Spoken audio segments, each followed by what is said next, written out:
Allez, revenons comme promis à ce jour historique pour Notre-Dame. À 1 an tout juste de sa réouverture, nous allons vous faire vivre l'installation de la croix tout en haut de la flèche.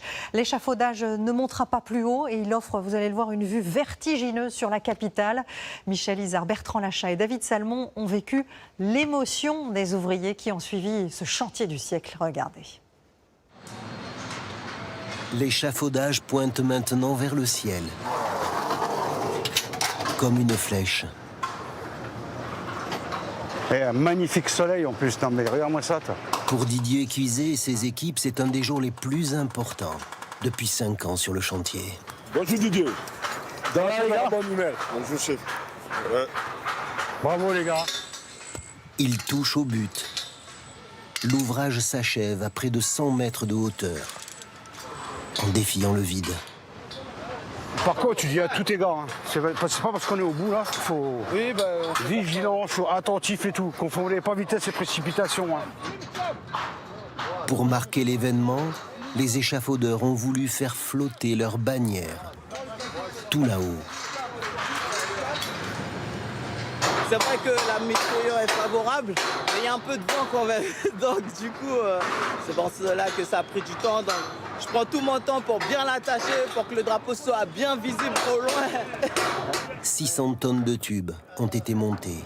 Alors, 6 mois de 250 en plus. Ouais, il faudrait que ça parte avec le prochain voyage. Après plus d'1 an là, de travaux intenses là, sur la flèche, là on arrive à un point de satisfaction. C'est génial. Là, on nous autorise à monter au dernier étage. L'installation est sécurisée, on peut monter là.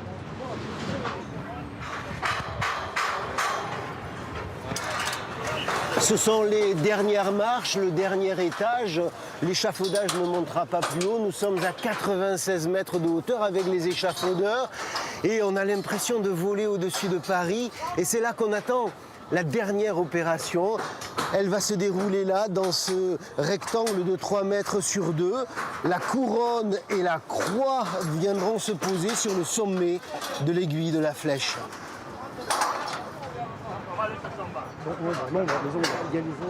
Quand il va y avoir la croix. Quand la croix va être posée. Didier Cuiset rêvait de ce moment.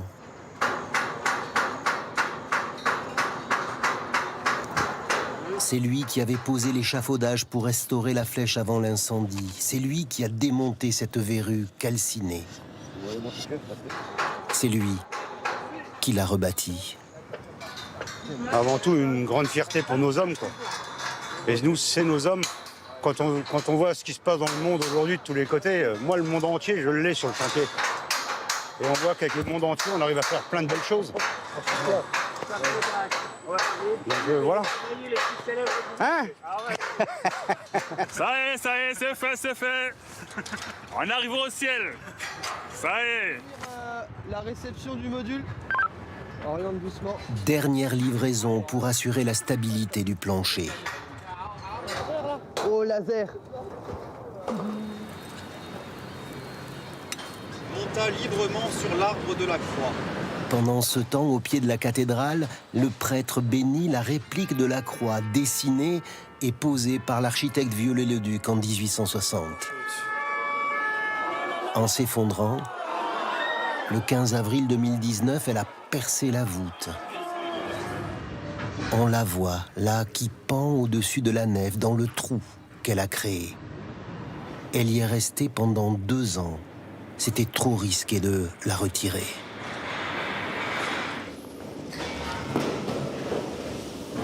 Elle renaît dans un atelier de Lorraine. Une ossature d'acier recouverte de plomb. Comme on le faisait au Moyen-Âge et au XIXe siècle, parce que c'est un métal malléable.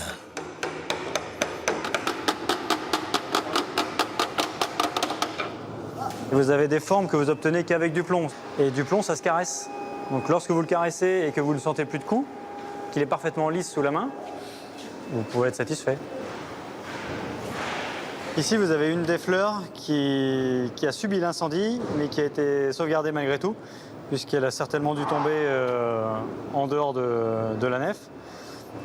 Et donc, elle nous a servi à pouvoir comprendre et à pouvoir retranscrire exactement les différentes fleurs qui ont été posées sur cette corbeille. Elle a été dorée à leur fin avant de prendre son envol. Allez, on vient d'avoir l'appel, on va envoyer. Ok, ça marche.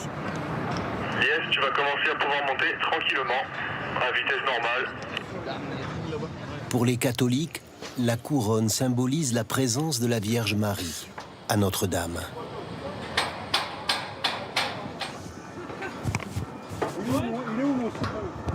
C'est pas l'heure de la sieste? Extraordinaire de voir ça.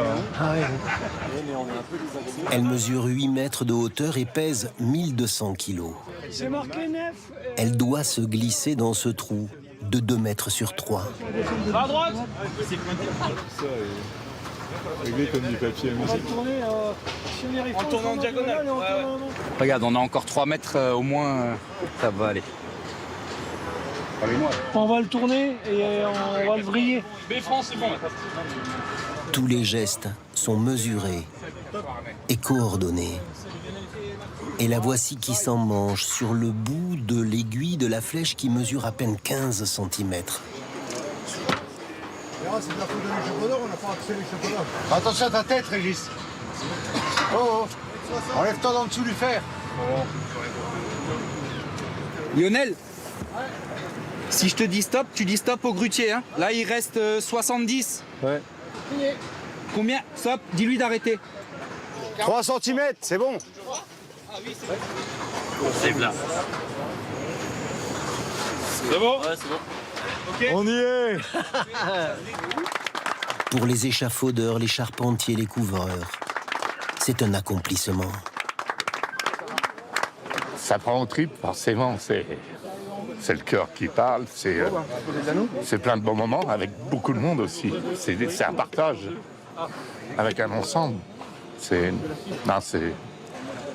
un moment très très important. Normalement, ça ne devrait pas bouger. Je vous assure, ça ne devrait pas bouger. Et il y a sur cet échafaudage un certain nombre de personnes qui ont vécu l'incendie et donc la chute et la destruction de cette flèche. Et le fait d'arriver à terminer cette merveille, qu'est-ce que vous voulez, on ressuscite. Dans quelques jours, c'est le coq qui reviendra prendre sa place au sommet. C'est un feu d'artifice et je crois qu'on se rappellera ce dernier trimestre 23 où en fait des événements fabuleux se succédaient sur le chantier. À l'arrière de la cathédrale, la construction de la charpente du chœur et de l'abside est en train de s'achever. À droite et à gauche, au sommet des pignons, les grandes statues restaurées sont revenues. Et dans quelques semaines, on verra l'échafaudage peu à peu descendre à mesure que viendra se poser la toiture de plomb sur le bois de la flèche.